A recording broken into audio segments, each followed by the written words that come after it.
Apakah boleh Pak Ustadz saya menggabung antara salat fajar dengan tahiyatul masjid? Jadi gini Pak,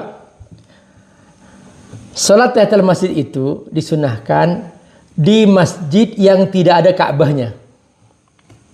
Jadi selain Masjidil Haram, Bapak kalau masuk masjid hendaklah Bapak salat tahiyatul masjid, disunahkan. Tapi kalau Bapak di Masjidil Haram, sunnahnya tawaf. Ya, bukan tahiyatul masjid, tawaf namanya kalau di Masjidil Haram. Ya kalau nggak mau tawaf ya duduk aja memandang Ka'bah, itu aja. Nah, itu ya kalau di Masjidil Haram. Selain Masjidil Haram itu namanya tahiyatul masjid. Ya, di Masjid Nabawi tahiyatul masjid, di masjid-masjid lain tahiyatul masjid. Dan itu salat tersendiri. Salat tersendiri. Jadi makanya Bapak kalau mau berangkat ke masjid agak awal supaya kebagian tahiyatul masjidnya. Setelah itu baru salat 2 rakaat fajar. Nah udah, setelah itu salat subuh. Itu cara terbaik supaya kita kebagian pahala semuanya, ya. Semoga berkahi. Ada lagi? Ada lagi pertanyaan Pak Ustadz. Iya. Bagaimana kalau kita sholat subuh berjamaah di masjid yang jaraknya lebih jauh dari rumah?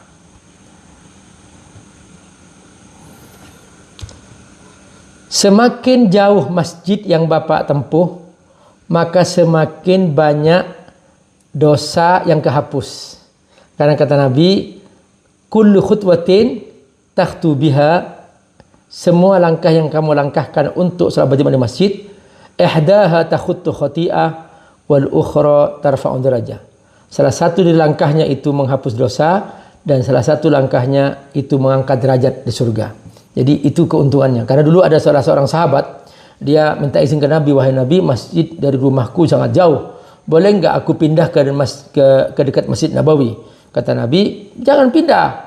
Jadi kamu semakin jauh itu rumah kamu dan kamu melangkah ke masjid ini, itu semakin banyak dosa yang kamu hapus, semakin tinggi derajat kamu di surga.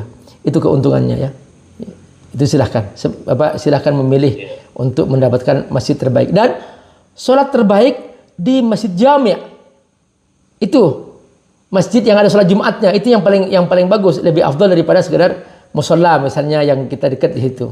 Jadi kalau Bapak pengen lebih jauh lagi ya ke masjid jami', masjid yang ada sholat Jumatnya di situ. Semoga Allah berkahi.